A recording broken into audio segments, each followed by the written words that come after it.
नमस्कार. श्री गुरुदेव दत्त, श्री स्वामी समर्थ. स्नेल टॉक्स मराठीमध्ये तुमचं मनापासून स्वागत आहे.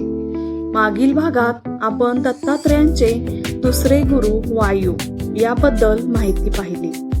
आज आपण पाहणार आहोत श्री दत्तात्रेयांच्या 24 गुरूंच्या तिसऱ्या गुरूंची शिकवण आकाश. आपल्याला आकाश रोज दिसतं, पण त्याच्याकडून शिकण्यासारखं किती काही आहे याचा आपण विचारही करत नाही. आकाश विशाल आहे, त्याला सीमा नाही. त्यात पक्षी उडतात, ढग येतात, पाऊस पडतो, वीज चमकते, पण या कोणत्याही गोष्टींमुळे आकाश बदलत नाही. दत्तात्रेयांनी याच गोष्टीतून एक महान तत्व शिकले. माणसाने जगात राहावे, पण जग मनात ठेवू नये. आपल्या आयुष्यात आनंद येईल, दुःख येईल, यश मिळेल, अपयश येईल, लोक कौतुक करतील, कधी टीकाही करतील, पण आपण प्रत्येक गोष्टीला मनात साठवत राहिलो तर मन अस्वस्थ होईल.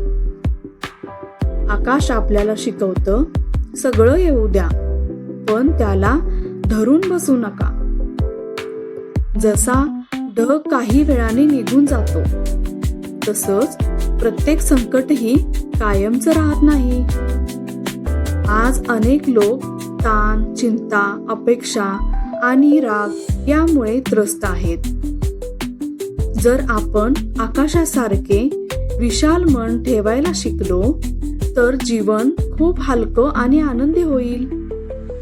दत्तात्रेयांची ही शिकवण फक्त अध्यात्मासाठी नाही, तर दैनंदिन जीवनासाठीही तितकीच महत्वाची आहे. घरात, कामात किंवा समाजात अनेक प्रसंग येतात. प्रत्येक वेळी प्रतिक्रिया देण्यापेक्षा शांत राहण्याची ताकद आकाश आपल्याला शिकवतो.